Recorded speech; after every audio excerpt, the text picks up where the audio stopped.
हिंद दोस्तों, मैं उदय स्वागत करता हूं आपका आपके अपने यूट्यूब चैनल उदय नॉलेज अकेडमी में। दोस्तों हम आज फिर आपके बीच हाजिर हैं।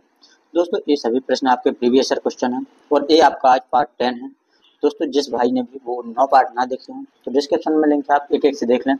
और भाई ये सभी प्रश्न बहुत इंपॉर्टेंट है, सभी परीक्षाओं में पूछे गए हैं। ये आपके हैं एसएससी जीडी और एनटीपीसी के प्रीवियस ईयर क्वेश्चन। तो बस दोस्तों अब चलते हैं हम आपका बिना टाइम खत्म किए हुए एक एक से क्वेश्चन पर। हमारा पहला क्वेश्चन है दोस्तों, निम्नलिखित में से कौन सा पृथ्वी की सतह से आरंभ करते हुए वायुमंडलीय परतों की उपस्थिति के क्रम को दर्शाता है। मतलब हम वायुमंडल से स्टार्ट करें तो जैसे जैसे ऊंचाई बढ़ती जाएगी कौन कौन से मंडल हमारे आते हैं। तो आप सभी ऑप्शन पढ़ लेना भाई। इसका सही जवाब है आपका ऑप्शन ए। तो पहला है हमारा क्षोभ मंडल, जिसमें हम रह रहे हैं, ये हमारा क्षोभ मंडल। जो सभी मौसम संबंधी घटना होती हैं वो आपको होती है क्षोभ मंडल में। क्षोभ मंडल के बाद आता है हमारा समताप मंडल। समताप मंडल से ऊपर चलते हैं तो आता है हमारा मध्य मंडल, और मध्य मंडल से ऊपर चलते हैं फिर आता है हमारा आयन मंडल, और आयन मंडल से ऊपर चलते हैं तो आता है हमारा वायु मंडल। अब हम इन सभी की मोटाई के बारे में बात करते हैं।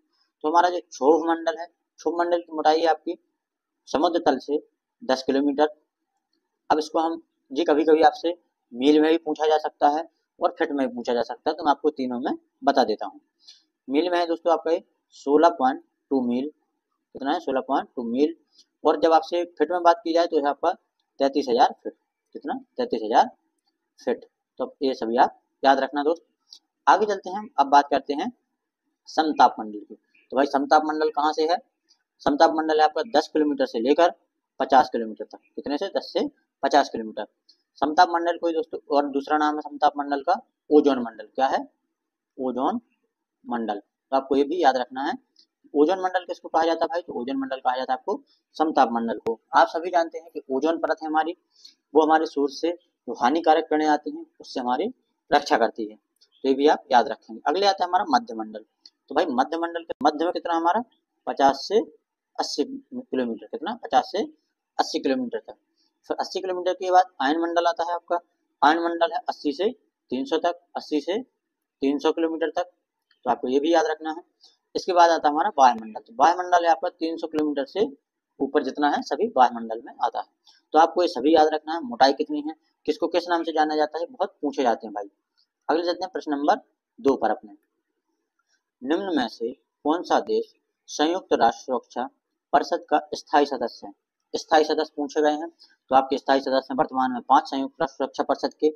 कौन कौन से हैं एक एक सब आपकी बात करते हैं। तो सबसे पहले आता है हमारा चीन, फ्रांस, चीन, फ्रांस के बाद है आपका रूस। कौन सा है? रूस के बाद है यूनाइटेड किंगडम, यूके के बाद है आपका अमेरिका। कौन सा? अमेरिका। तो दोस्त आपको इसका आंसर तो मिल चुका है आपका कि स्थायी सदस्य कौन सा है आपका फ्रांस है। देखो आपका ऑप्शन डी है फ्रांस, और आपको लिखा है फ्रांस, तो भाई तो आपका ऑप्शन मिल गया है। अब इसके संबंधित और बात करते हैं। इसका जो शॉर्ट नाम होता है यूएनएससी। तो यूएनएससी इसका शॉर्ट नाम है भाई। इसकी स्थापना कब हुई थी? तो इसकी स्थापना हुई थी 1945 में। अब आपसे पूछा जाए कि इसकी पहली बैठक कब हुई थी, तो फर्स्ट मीटिंग कब हुई थी दोस्त? वो हुई थी 17 जनवरी 1946 में। एक साल बाद इसकी बैठक हुई थी 17 जनवरी 1946 में। इसका मुख्यालय है दोस्तों न्यूयॉर्क में। तो ये भी आपको याद रखना कि हेडक्वार्टर कहाँ है इसका? हेडक्वार्टर इसका न्यूयॉर्क में। तो ये सभी बातें आपको ध्यान रखनी है। भारत इसका 8 बार अस्थायी सदस्य रह चुका है, ये भी आपको याद रखना है। अस्थायी सदस्य रह चुका है हमारा इंडिया, कितनी बार? 8 बार। तो ये भी आपको याद रखना है, पूछा जाता है भाई, एक पेपर में पूछा गया था। अगले चलते हैं प्रश्न नंबर 3 पर। निम्न में से किसके अंतर्गत भूकंप का अध्ययन किया जाता है? दोस्तों भूकंप का अध्ययन किया जाता है आपका सिस्मोलॉजी में। किसमें? सिस्मोलॉजी में। ऑप्शन बी बिल्कुल राइट है। अब और देखते हैं जो हमारा टोपोग्राफी है और लेक्टोमीटर है, सभी की बात करते हैं आप। तो हमारा जो टोपोग्राफी है इसमें किया जाता है ग्रह उपग्रह के आकार और आकृति की जानकारी। क्या? ग्रह उपग्रह का आकार और आकृति। तो इसके ग्रह उपग्रह की आकार और आकृति का पता लगाया जाता है आपका टोपोग्राफी से। दूध की शुद्धता का पता किससे लगता है? लेक्टोमीटर से। तो आपको ये भी याद रखना है भाई, बहुत पूछे जाते हैं मीटर लीटर, तो आप सभी याद रखेंगे। आगे चलते हैं प्रश्न नंबर 4 से। तो प्रश्न नंबर 4 हमारा IPAB की स्थापना 2003 में वाणिज्यिक एवं उद्योग मंत्रालय के अधीन हुई थी। तो आपको ये भी याद रखना है कब हुई थी स्थापना, 2003 में वाणिज्यिक एवं उद्योग मंत्रालय ने इसकी स्थापना की थी। इसका पूर्ण रूप क्या है दोस्त, इसका पूर्ण रूप है आपका इंटरनेशनल प्रॉपर्टी अपीलेट बोर्ड। ये आपको याद रखना भाई, ये एनटीपीसी के पूछे गए सही प्रीवियस ईयर क्वेश्चन है।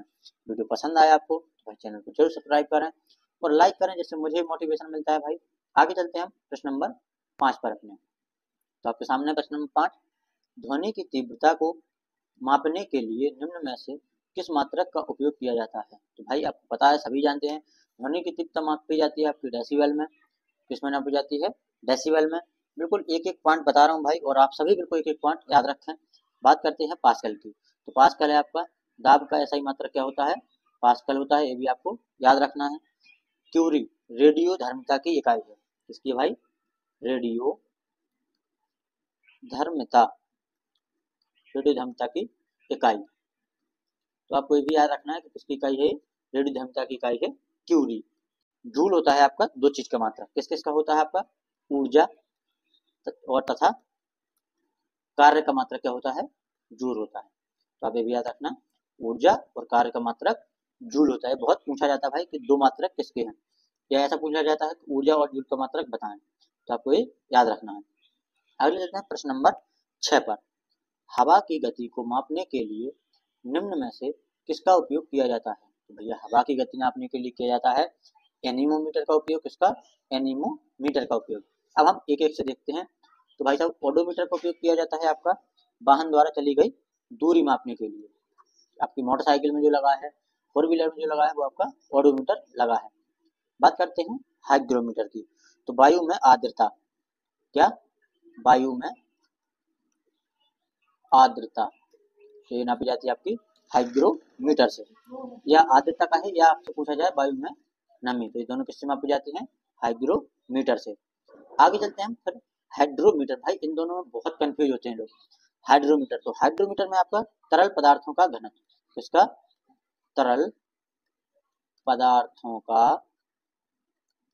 घनत्व। तो आपको याद रखना है हाइड्रोमीटर में है घनत्व, और हाइग्रो में है वायु की आर्द्रता या नमी। तो आपको मैंने सभी बता दी हैं, आप सभी याद रखना, बहुत पूछे जाते हैं जी।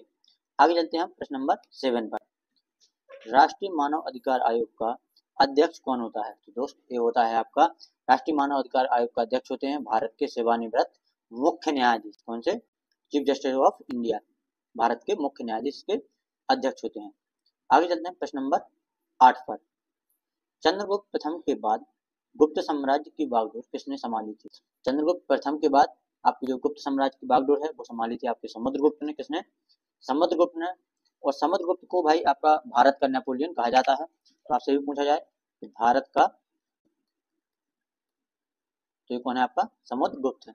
अब भारत का नेपोलियन क्यों कहा जाता है, तो ये कहा जाता है भाई क्योंकि भारत के इतिहास का स्वर्ण काल कहा जाता है समुद्रगुप्त के काल को। अब इसके जो राजधानी है वो थी भाई इसकी पाटलिपुत्र। क्या थी, पाटलिपुत्र, जो वर्तमान में हमारा क्या है, पटना है, ये इसकी राजधानी थी।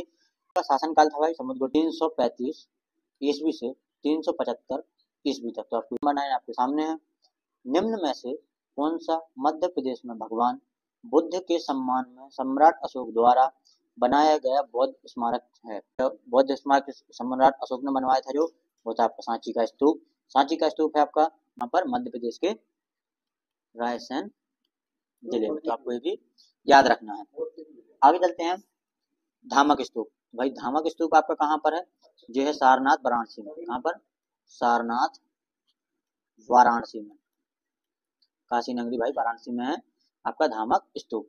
महाबोधि स्तूप की बात करें आपका, तो महाबोधि स्तूप है आपका बोधगया बिहार में। बोधगया कहाँ पर है, बिहार में है आपका, ये भी आपको याद रखना है। इसको दोस्तों जो महाबोधि स्तूप है इसको यूनेस्को की विश्व धरोहर सूची में शामिल किया गया था 2002 में। तो आपका 10 पर, निम्न में से कौन सी एक वोलेटाइल मेमोरी है। वोलेटाइल का मतलब होता है भाई कि आप जैसे अभी कंप्यूटर चला रहे हैं, जो चीज चला रहे हैं, यदि लाइट चली गई तो वो उस मेमोरी से हट जाएगा, उसको बोला जाता है वोलेटाइल मेमोरी। ये है आपका रैम। तो रैम का फुल फॉर्म भी दोस्त बहुत पूछा जाता है आपसे। तो इसका फुल फॉर्म होता है रैंडम एक्सेस मेमोरी। तो आपको ये भी याद रखना है, ये बहुत पूछा जाता है। तो रैंडम एक्सेस मेमोरी क्या होती है, रैम होती है आपकी। प्रश्न नंबर 10 कंप्लीट हुआ। प्रश्न नंबर 11 पर चलते हैं। आप आधे कंप्लीट कर चुके हैं। चैनल पर नए हो भाई, चैनल को जरूर सब्सक्राइब करें और लाइक करें। आगे चलते हैं। कठियावाड़ प्रायद्वीप का भौगोलिक और सांस्कृतिक विस्तार किस राज्य में है? तो भैया आपका जो कठियावाड़ प्रायद्वीप है ये आपका राजस्थान में, तो ये भी आपको याद रखना है। अहमदाबाद, अहमदाबाद कहाँ है आपका, गुजरात में है। गुजरात की राजधानी क्या है, गांधीनगर है। क्या है, गांधी नगर है, ये भी आपको याद रखना है। तेलंगाना की राजधानी क्या भाई, हैदराबाद है, आपके सामने लिखी है। छत्तीसगढ़ की राजधानी क्या है, रायपुर है, आपके सामने लिखी है। और राजस्थान की आपकी जयपुर, तो आपको भी याद रखना है। मुवत्सु महोत्सव भारत के किस राज्य में मनाया जाता है? तो मुवत्सु महोत्सव मनाया जाता है आपका नागालैंड में। नागालैंड में एक जनजाति महोत्सव है, तो ईओ जनजाति, कौन सी जनजाति, ईओ जनजाति, जनजाति द्वारा मनाया जाता है, आपको ये भी याद रखना है। और ये कब मनाया जाता है भाई, ये मनाया जाता है आपका मई के पहले सप्ताह में, ये भी आपको याद रखना है। मई के पहले सप्ताह में मनाया जाता है ईओ जनजाति द्वारा। बात करते हैं अब महाराष्ट्र के। पड़वा, गुड़ी पड़वा कहाँ का है, महाराष्ट्र का है, आपको ये भी याद रखना है। गणेश उत्सव, गणेश उत्सव बहुत धूमधाम से मनाया जाता है भैया महाराष्ट्र में। अब बात करते हैं राजस्थान की, तो आपका गणगौर, कौन सा, गणगौर राजस्थान में है। और थार, थार आपका जो थार उत्सव है वो भी राजस्थान में मनाया जाता है। राजस्थान का बहुत महत्वपूर्ण है आपका पुष्कर मेला, कौन सा, पुष्कर मेला, ये कहाँ मनाया जाता है, राजस्थान में। एक दोस्तों भारत का सबसे बड़ा पशु मेला है आपका पुष्कर मेला, ये भी आपको याद रखना है। अब बात करते हैं गोवा की, तो गोवा में आपको मनाया जाता है साओ जो आओ, कौन सा, साओ जो आओ, जो आओ, साओ जो आओ उत्सव कहाँ मनाया जाता है, गोवा में मनाया जाता है। और ये मनाया जाता है इसका 24 जून को, आपको भी याद रखना है, गोवा में। नागालैंड का हम आपको बता चुके हैं। आगे चलते हैं प्रश्न नंबर 13 पर। भारत के पहले बीम विपन काली 5000 को किसके द्वारा विकसित किया गया था? भैया जो काली 5000 है ये विकसित किया गया था आपका डीआरडीओ एंड बार्क से, किससे, डीआरडीओ एंड बार्क के द्वारा। अब डीआरडीओ की स्थापना की बात करते हैं भाई 1958 में, ये भी आपको याद रखना है। डीआरडीओ का मुख्यालय कहाँ है, तो मुख्यालय आपका नई दिल्ली में है। बात करते हैं हम बार्क की, तो भाई बार्क की जो स्थापना की थी वो किसने की थी, होमी जहांगीर भाभा ने, होमी जहांगीर, जहांगीर भाभा, भाभा, तो आपकी स्थापना किसने की थी, होमी जहांगीर भाभा ने की थी। कब की थी, 1954 में की थी, तो आपको ये भी याद रखना है।